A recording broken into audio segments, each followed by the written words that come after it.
Oi pessoal, tudo bem? Aqui é a Fê, time BJ. A gente tem lançado vários conteúdos na campanha de Farol Verde, então tem conteúdo sobre relacionamento, sobre gatilhos, e hoje a gente vai falar um pouquinho sobre follow-up. Então trazer algumas informações de como isso acontece, como isso pode ser feito. Quando a gente fala de follow-up, principalmente a gente está falando do acompanhamento da venda que vai ser feita por aquela pessoa que está vendendo.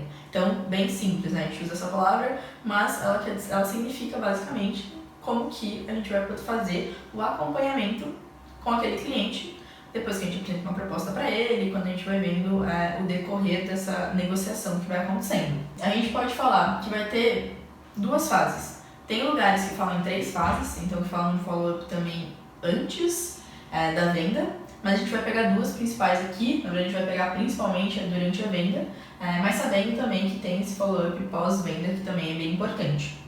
Quando a gente fala desse follow-up durante a venda, um exemplo que a gente traz é, por exemplo, se você enviou um orçamento de um projeto grande, o cliente ele ainda não deu nenhuma resposta, se vale enviar um e-mail ou ligar para lembrar ele do assunto, da importância do projeto. Então, basicamente, o follow-up seria nesse momento, então, que a gente enviou uma proposta, que a gente falou com aquele cliente, falou sobre o projeto, e o que você faz depois que você enviou e ele não te deu uma resposta, ele não falou sim, ele não falou não, o que a gente pode fazer com relação a isso? Então, uma das coisas, vale enviar um e-mail, vale ligar, para lembrar o cliente daquela proposta, para perguntar se ele tem alguma dúvida, como é que está sendo. Isso não significa você ser insistente ou você ser chato de alguma maneira. Então, geralmente é uma ligação bem tranquila que você liga realmente para saber se aconteceu alguma coisa, se a pessoa recebeu a proposta. Então, perguntar se o e-mail foi recebido, se tem alguma previsão de retorno, porque pode ter acontecido dele não ter recebido e-mail, pode ter acontecido do e-mail ter ficado perdido dentro da caixa de mensagem dele. Então, várias coisas entre a ação de você enviar aquilo para ele e ele realmente receber, ler e conseguir tomar alguma decisão. Então, também para poder esclarecer que você está disponível, que você pode tirar qualquer dúvida. E, geralmente, essa é meio que a primeira ligação, ali depois que você falou com o cliente, fez a proposta, enviou essa proposta ou apresentou essa proposta para ele, e geralmente a gente envia também. Você perguntar para ele se está tudo bem, se ele tem alguma dúvida, o que aconteceu. Então, acho que esse seria o ponto mais simples, né? Eu acho que é um dos primeiros que é mais fácil de acontecer, porque a gente não teve contato com ele depois de enviar a proposta. Mas se o cliente ele fala que a previsão de aprovação, que ele só vai entrar em contato dali uns 30 dias, não faz sentido você ficar entrando em contato com esse cliente toda semana, por exemplo. Então o cliente ele vai ditar um pouco também desse ritmo, ou então se ele não disser nada, aí sim dá para a própria pessoa que está vendendo ditar um pouco mais do ritmo de como que isso vai ser. Mas se ele já chega falando, tipo, eu só vou poder te responder depois do carnaval, ou então eu tô indo numa viagem, eu só vou tomar decisão no mês que vem, ou então coisas relacionadas a isso, você já sabe que não adianta ficar mandando mensagem, ligando para ele toda semana.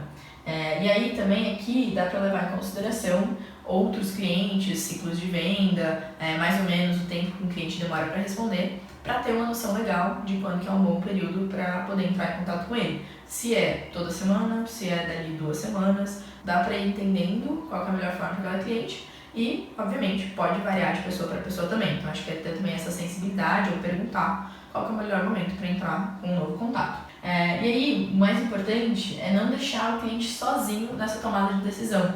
Então, não é enviar uma proposta, enviei, pronto, acabou, é isso, vou esperar ele me responder, mas realmente conseguir fazer com que esse cliente ele sinta que tem uma pessoa que está ali preocupada com ele, que está dando atenção, que está respondendo, que está conversando. Muitas vezes a gente fala que a gente não faz follow-up com uma desculpa de ser chato, de ser insistente, ou até mesmo por achar que se o cliente estivesse interessado, ele ia responder ao contato. E tem pesquisas que dizem que 48% dos vendedores não fazem follow-up, assim como apenas 10% dos vendedores fazem mais do que 3 contatos.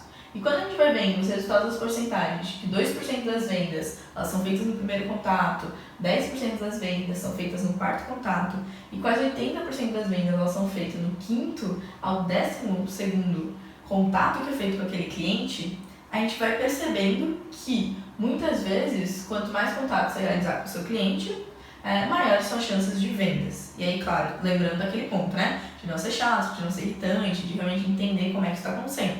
Às vezes você não vai precisar ter tudo isso de contato com o cliente, mas é mais um ritmo e entender que não dá para deixar ele simplesmente sozinho ali, esquecer o que o cliente existe depois que você enviou a proposta. Então é manter um ritmo de contato, de ligação, de mandar uma mensagem, de mandar um conteúdo, por exemplo, para que ele se sinta que ele tem alguém ali se ele precisar de ajuda para tomar a decisão dele. E aí, tem algumas dicas com relação a esse follow-up, como fazer e como que a gente consegue acompanhar isso. E um dos principais pontos é usar um CRM de vendas. Então, usar alguma forma que você consiga ter o cliente e quais as ações que foram tomadas com relação àquele cliente. Então, é um método para você cadastrar, organizar, acompanhar e vender melhor. Você vai conseguir ter a melhor noção de quantas vezes eu já falei com esse cliente, quantas vezes eu não falei. Putz, faz, sei lá, 2 semanas que eu não falo com ele. Nossa, acho que é melhor eu entrar em contato para ver se ele já tomou a decisão, se ele está tendo alguma dúvida. Então, tem tanto softwares ou então dá para ser utilizadas planilhas, mas é basicamente conseguir ter a noção de quem é o cliente e quais foram as ações que eu tomei com relação a ele. Se eu liguei, se eu mandei proposta, se eu falei com ele 1, 2, 3, 4 vezes, como que tá esse meu relacionamento com ele. Outro ponto importante é planejar o contato que você vai ter com esse cliente também. Então, anotar todas as informações que você conseguir obter sobre ele. Se ele é casado, onde ele mora, o trabalho, para que com isso você consiga personalizar o máximo possível o relacionamento que você vai estar tendo com ele. Então, é pegar todas as informações, anotar o máximo possível, então provavelmente vai ter uma conversa com esse cliente e ir anotando e compilando todas essas informações em algum lugar, porque com isso você vai tendo mais informações sobre essa pessoa. E aí você consegue entender ela melhor, você consegue ter mais empatia, você consegue melhorar o relacionamento, que são pontos que a gente falou em outros vídeos também, e consegue personalizar o modo como você vai estar conversando com ele. Também um ponto, que aí entra aquilo um pouco do que eu estava falando, de ou o cliente ele vai ditar um pouco do ritmo, de como que vai ser esse contato, se ele falar que ele só pode falar dali 30 dias, ou então o vendedor mesmo tomar a iniciativa. Informar quando você vai ligar, qual que é o motivo, e aí esse é um ponto bem importante, né? Não ligar só para saber se está tudo bem, mas realmente ter alguma coisa para poder falar com aquele cliente. Por exemplo, dá para falar que você quer compartilhar com ele uma notícia sobre o mercado que ele atua ou sobre a empresa dele. Então, você viu ali alguma coisa, por exemplo, se ele atua no mercado de bebidas, é um cliente que atua no mercado de bebidas, e você viu que o mercado de bebidas está em alta. E aí você liga para ele e fala, eu queria compartilhar uma notícia que eu vi, alguma informação que eu achei interessante que talvez possa ser boa para você. Isso dá para se usar em diversos campos, mas dá para falar com ele falando sobre uma notícia, uma informação que você viu sobre a empresa. Ou então informar ele sobre lançamento, sobre novas promoções, sobre desconto. Então, a RJ está fazendo alguma campanha nova, ou então, nossa, a gente vende um projeto X e a gente vai vender alguns deles. Então, avisar esse cliente sobre até novos projetos que vocês estão fazendo, novos serviços. Então, conseguir trazer esse ponto de lançamento, de novidade também para o cliente. Ou então, ligar para oferecer um conteúdo que talvez possa ajudá-lo, ou para tirar alguma dúvida que você realmente teve, ou com relação a ele, ou com relação ao relacionamento com ele. Então, todas essas são pontos que dá para você planejar antes e já ligar com ele, para ele com uma intenção muito clara do que você quer conversar. Então, o ponto é, não ligar só para falar, só queria perguntar se está tudo bem. Então, é ter um ponto que você realmente quer conversar com esse cliente. E aí, também, manter os clientes informados sobre o que está acontecendo, sobre como que está sendo. Então, entre uma ligação e outra, mandar e-mail, SMS, WhatsApp, para mantê-los conectados a você. Então, eu não vou ligar para ele todos os dias, mas eu posso ligar numa segunda e eu posso enviar um e-mail na sexta-feira. Eu ainda vou estar em contato com ele. Ou então eu vou enviar uma mensagem na outra semana, dependendo de qual for a periodicidade desse contato. Mas aqui o ponto mais importante é manter eles em contato com você. Então, conseguir perguntar, tá tudo bem, como é que tá, tomando decisão. Outro ponto muito importante é, para cada ação de follow-up, estabelecer uma próxima ação. Então, se o cliente não falar quando que vai poder entrar em contato, deixar sempre uma ponta amarrada na outra. Então, uma próxima ligação, uma próxima reunião. Então, eu saí de uma ligação com ele e eu já falo, beleza, na terça eu te mando um e-mail. Ou então eu saí de uma reunião presencial, ok, daqui 3 dias eu te ligo para perguntar se tá tudo bem, se você teve alguma dúvida. Então, é já deixar uma coisa amarrada na outra e o cliente já saber que depois daquele momento já vai ter um outro momento que você vai estar entrando em contato. Assim, ele já sabe que você vai estar presente ali, falando com ele, perguntando como é que tá num próximo momento. E também, aí um ponto básico, né, respeitar horários. Então, descobrir qual que é o melhor horário para aquele cliente. Geralmente se fala em não dá nada antes das 9 da manhã e nem depois das 9 da noite, ou nem depois das 6 da tarde, se for horário mais comercial. Mas é entender qual que é o melhor horário para esse cliente, que você consegue falar com ele de uma maneira tranquila. Às vezes o cliente trabalha numa empresa e ele tem 2 horas de almoço. Então talvez no almoço seja mais fácil de falar com ele. Ou então não, no período da tarde é o melhor horário. Então é conseguir entender qual que é a melhor forma de conseguir entrar em contato com ele.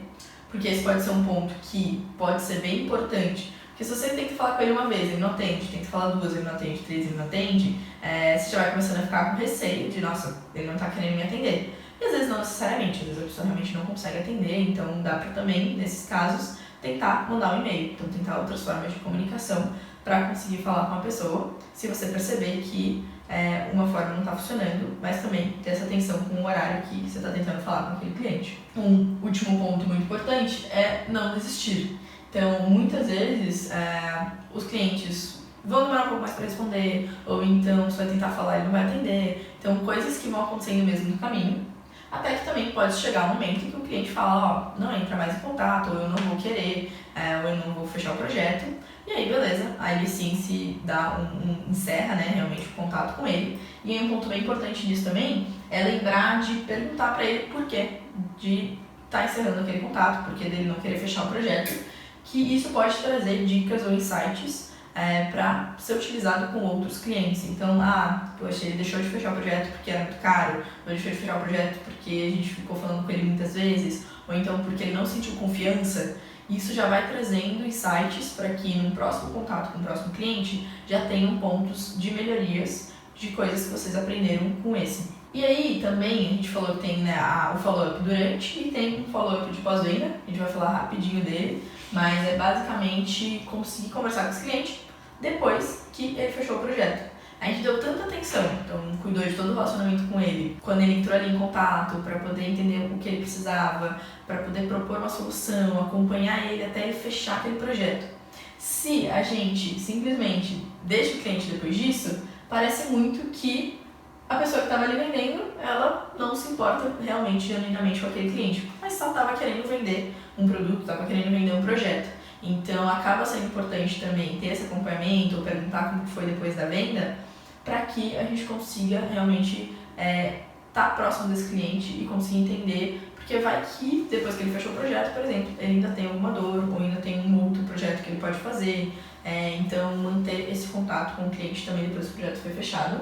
E quando o vendedor faz acompanhamento dessa pós-venda, ele se sente muito mais respeitado e também passa a desenvolver essa relação de confiança com a empresa que ele está contratando. Então, se você teve todo o acompanhamento do cliente e no pós-venda também esteve ali em contato com ele, muitas vezes ele tem muito mais confiança, provavelmente vai ser uma pessoa que vai continuar aí, talvez fazendo outros projetos, entrando em contato. Esses eram alguns dos pontos que a gente queria trazer, então tanto falando de follow-up, algumas dicas para, durante o contato com esse cliente, conseguir fazer esse follow-up de uma maneira leve, geralmente é uma coisa que a gente tem um certo receio de fazer, por receio mesmo de estar incomodando o cliente, alguma coisa assim, mas é tomar cuidado então com o tempo, com o horário, tentar deixar uma coisinha amarrada na outra, já avisar o cliente, vou entrar em contato daqui 2 semanas, então ter esses cuidados para já deixar isso engatado, e aí o cliente já tem noção de que você vai estar realmente entrando em contato com ele. E perguntar, conversar com o cliente, realmente saber mais dele. A gente vai estar fazendo outros conteúdos, então acompanhe aí no canal também, vai ter outras informações e ao longo da campanha a gente vai soltar e-books, vídeos com mais informações para vocês. É isso. Beijos.